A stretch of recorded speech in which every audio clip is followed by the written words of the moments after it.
Hi, I'm Bill O'Reilly. Thanks for watching us tonight, 1 week after the worst terrorist attack in history. Can America emerge as a stronger nation in the wake of that attack? That's the subject of this evening's Talking Points memo. As with the assassination of John F. Kennedy, all Americans will remember exactly where they were when they heard the news of the attack. We will also remember what we were feeling, and those thoughts will stay fresh over the years. Thus, a sense of patriotism, a concern for America, has been rekindled in millions of Americans. This, of course, is a strong positive in the face of an overwhelming negative. Our government now has a chance to improve this country. Airline security will get better, sky marshals will be on the planes, the flight crews will have impenetrable doors. These things should solve the skyjack problem, although no system is perfect. The airlines now need federal money to survive, and they should get it with some stipulations. American air carriers need to drastically improve their own security and service. They must figure out a way to treat customers like human beings and not crowd airport runways at peak times. They have to stop skimping on basic amenities and security to boost their own profits. Any government financial assistance to the airlines must be tied to improved performance so Americans can travel in safety and comfort. Our intelligence agencies will now be upgraded, and foolish rules like the Torricelli principle, where shady informants had to be approved by bureaucrats, will be dropped. The armed forces will be tested in a new kind of warfare, making them stronger and better able to protect us. Perhaps, and I say perhaps, our borders will finally be secured and our immigration policies tightened. Again, we need this to protect Americans from terrorists, drugs, and crime. The failure to secure the borders of the USA is one of the federal government's greatest failures. The enemies list the feds are now compiling should be greatly expanded to include drug lords, spies, like those who stole our secrets at Los Alamos, and groups within the United States that are dedicated to harming our way of life. I'm not advocating mass assassinations, but I am saying that covert action against those known to hurt Americans is the duty of our government. For example, the Libyan dictator Gaddafi must answer for Lockerbie. And drug merchants the world over should become targets because they endanger our national security. Many other good things can come out of the terrorism that has shocked us, but the Bush administration has to remain focused. Reagan National Airport, for example, should be opened as soon as possible, and we should all be getting back to our normal day-to-day living. No permanent victory should be ceded to the terrorists. Got to open that airport. They will reap what they have sown. And we Americans will honor those who have died and their families by becoming a better nation in every way. And that's a memo. Now for the top story tonight. Another look at America 1 week after. Joining us from Washington, Senator Pat Roberts, a Republican from Kansas, who is the ranking member on the Subcommittee of Emerging Threats and Capabilities. And there's no better person to talk to about some of these issues that Americans are very frightened about, Senator. Now, I know you sent a letter to Dick Cheney in May after your hearings, and you said, hey, this is a quote. You told the Vice President that some federal agencies do not have a firm grasp of their roles and responsibilities preventing, preparing for, and responding to acts of domestic terrorism. That's the first line in your letter to Vice President Cheney in May. Which agencies were they? We have about 40, Bill. We had the appropriators, we had the Intelligence Committee, we had the Armed Services Give me the Committee. agencies that weren't ready for the terrorists.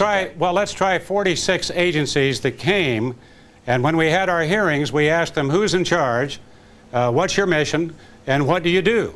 And it became obvious when, in answer to those questions, that many of the agencies were highly confused, and that's probably the nicest way I can put it. All right. FBI, were they prepared?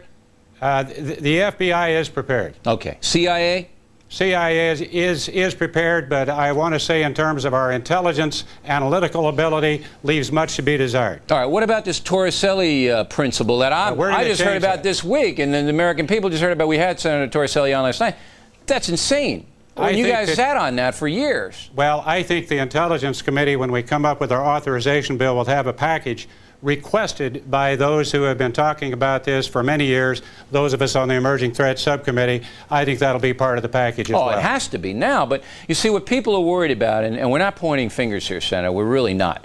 What we are saying is that we have some problems here, and we want to protect Americans from now on. I think the skyjacking situation is going to be solved. You put the sky marshals on, you get the impenetrable doors.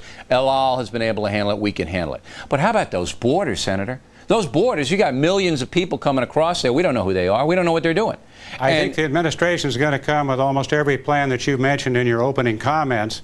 In addition, I can tell you that each of us in our committee jurisdictions on emerging threats, we have a very widespread jurisdiction.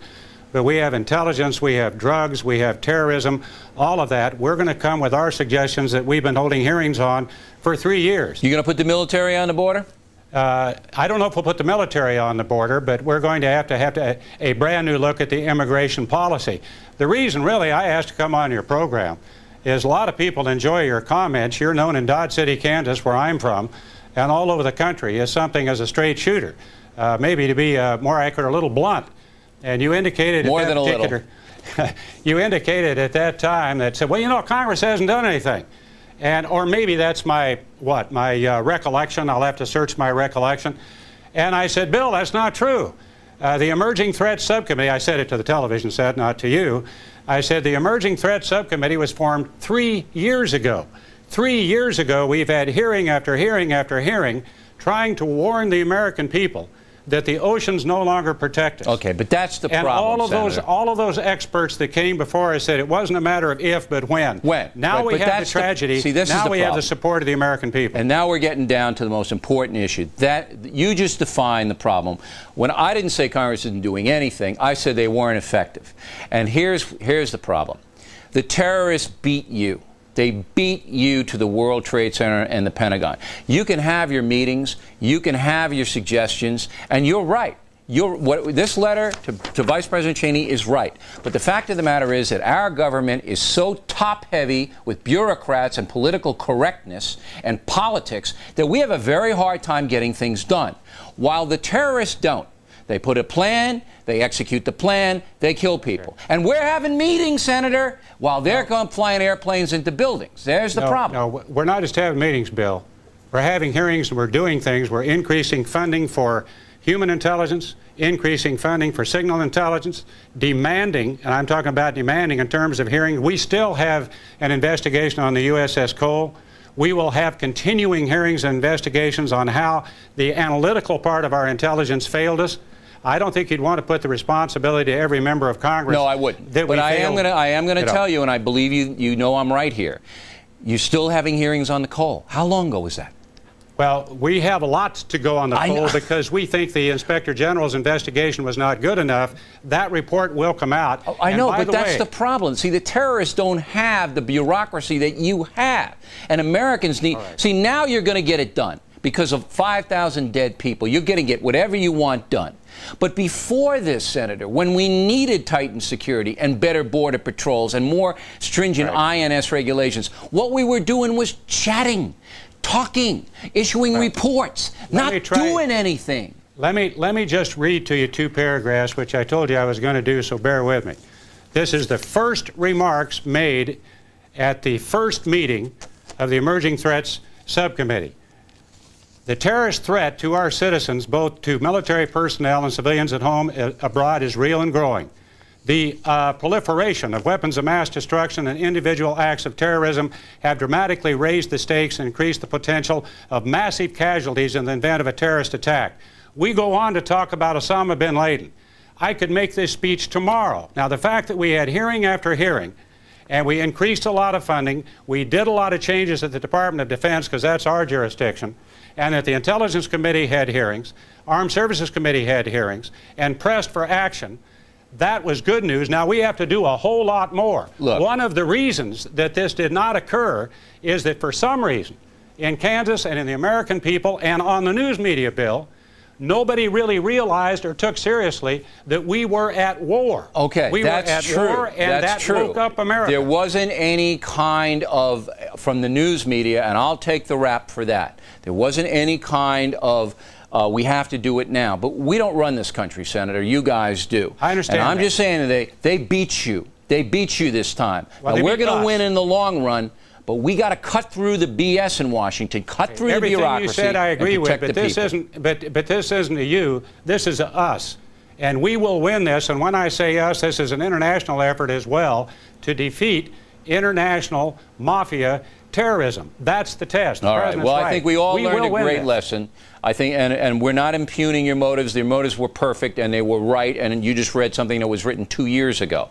But the fact of the matter is that our government, as well as the media, we have to be more concerned about protecting the people now.